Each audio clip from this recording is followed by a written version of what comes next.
The PA said his childhood nickname at 3:09 a.m. "Toby, clean up on 7," it said in the syrupy voice of a recording. No one at Mercury Mart knew him as Toby. He'd left that behind with the milk teeth and the bicycle. At work, he was Tom, which is not a name but a compromise. He stood in the aisle of LED light bulbs and stared up at the black speaker in the ceiling like it had told a joke and was waiting for a laugh. The store was empty except for the cleaning crew wheeling their yellow carts like jaunty caskets, and Mel from overnight, who ate peanuts one at a time like an act of penance. "Did you?" he began to ask Mel, and the PA clicked again. "Toby, toy department," and added a beep he hadn't heard outside an old hospital. Mel looked at him over the shelf labels he was pricing. "You good?" he asked. "You hear that?" "Hear what?" "Nothing," Tom said, and pushed the broom because it was his job to make things that spilled look like they hadn't. The 7 aisle was seasonal. 2 weeks ago it had been plastic skeletons. Tonight, fake fir trees in coils like snakes waiting for December to tell them who they are. Glitter on the floor like powdered promises. He swept it into the dustpan and then out again because glitter takes your life and calls it even. The TV wall at the end of the aisle showed 20 identical blue screens, with the store's logo gliding across in a way meant to suggest you were moving even when you were standing still. Tonight, the logo didn't bounce. Tonight, the screen showed the toy department, live, from above, as if a god had become bored enough to upload to a cloud. He looked at the ceiling. He looked back at the screens. The toy department was 4 aisles over. On the monitors, a man in a hoodie stood with his hand on a shelf of dolls, staring down like he was trying to see the person inside each box. "Mel," Tom said, moving toward the end cap, toward the weird glow that made the aisle feel like inside a big aquarium. He took 2 more steps and on the TV saw himself doing it, small and blue, like a person you root for but don't bet on. The man in the toy aisle lifted his head. The camera didn't zoom. The feeling did. Tom stepped back without deciding to. "Tom?" Mel said behind him. "You need the PA." Toby, receiving. "Doors." He looked toward the double gray doors at the back. A forklift beeped somewhere in memory. There's a thing that happens in big box stores in the middle of the night where the place shrinks down to your nervous system. He was the only one in the building whose stomach felt like a slinky. He pushed through the doors into receiving. Pallets of boxes stacked to the ceiling like a city nobody moved into yet. The smell of cardboard and tape and something chemical that promised forever. The manager's office with the bruised glass window and the poster about footwear nobody read. The TV in the manager's office was on. It shouldn't have been. Paranoid shoppers save electricity as if the power's their personal battery, but it was. It showed the front entrance, automatic doors closed for the night, the vestibule fluorescents humming like vengeful bees. A person stood in the doorway, on the inside, forehead to the glass. Tom couldn't see their face. They stood very still like a long exposure photography of loneliness. He went into the office without intending to. He stood with his hand on the desk, waiting for the pan that never happens in real life. The person pressed both hands to the glass and left blueprints that glowed and faded like breath. "Okay," he said, "because sometimes you say the word that means nothing and everything." The office phone rang. He let it ring until answering it felt like a sin. He picked up, receiving. "Hi, Toby," said his mother's voice. The floor did that tilt that floors do when the past remembers you. "Ma?" he said. He hadn't answered her last call. Mercury Mart had eaten that night, and then the dog had, and then sleep. He'd planned to call in the morning when calling doesn't count. "Where are you?" she asked. background noise, TV news, the low kindness she always kept on because silence scared her. A sound like breathing in a cracker. "At work," he said. He could see his blue self on the security feed. "What? Are you okay?" She changed her voice. "You know that little light we used to put in your room when you were small?" she asked. "The blue one with the fish?" "Yeah," he said, and did not say the rest. "You bought it because I wouldn't sleep unless I could see that there were no faces in the dark." "I found it. In a drawer. It still works." "Okay. The store called," she said. "Said you were using the PA to page yourself by your old name." "I didn't," he said. His chest made a noise. Mom, what?" "Come home," she said softly, and the way she said it made his throat a small door. The TV in the office shifted without moving. It showed the monitor bank at the registers, and in one square he saw an image that made his teeth ache. A blue version of his childhood bed, the nightlight on, fish swimming a loop that never learned. On the bed, a small shape under covers breathing in a way he knew, like he knew how to mop without thinking. "I'm at work," he said again, because he was and he wasn't. The PA. "Toby, toy department." Through the wall. He hung up because it was that or cry, and crying in Mercury Mart is how men get quit. He went to the toy aisle. It smelled like plastic and talcum, a baby shower fallen out of a plane. The dolls looked out of their clear coffins with expressions that said they had discussed you and come to a verdict. The hoodie man was gone. He turned around slowly. On the top shelf above the Legos, tucked in like a rat, the blue light glowed. The fish swam their loop. He reached up and took it down. It was warm.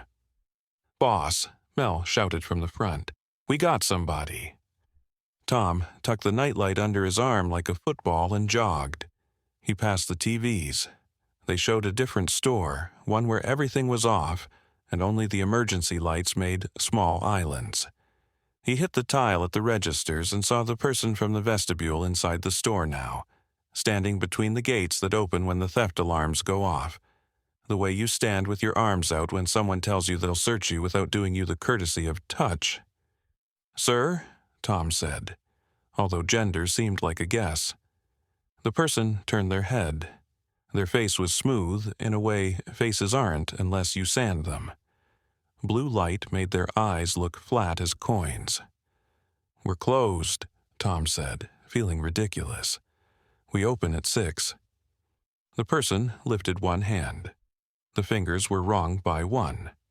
5, but not like hands count. "Toby," they said, and their voice was his mother's and the PA's and the sound dish racks make wheeled fast. "Come with us," they said, and plural made his spine forget words. He took a step without meaning to. Mel grabbed his sleeve. "Dude," Mel said, augustly. "It's 3 a.m., don't." Behind the person, the doors opened a crack. Night leaned in, sniffing. The parking lot looked like a dark mouth with gum wrapper teeth. "Not a sale I want," Mel said, trying for funny and getting to survival. The person tilted their head the exact angle the blue fish adjusted their path in the nightlight. "You called yourself," it said. "We came." Tom looked down at the nightlight in his hands. He didn't remember plugging it in here. It glowed anyway, like it had eaten a piece of sky. He thought of the bed and the small shape, the loop he'd made and gotten trapped in like those fish. He set the nightlight on the conveyor belt of Register 3. It looked like a mistake and a message. He took a step toward the person because all he had done tonight was avoid. Someone said his name, not Toby, the one he tells the DMV.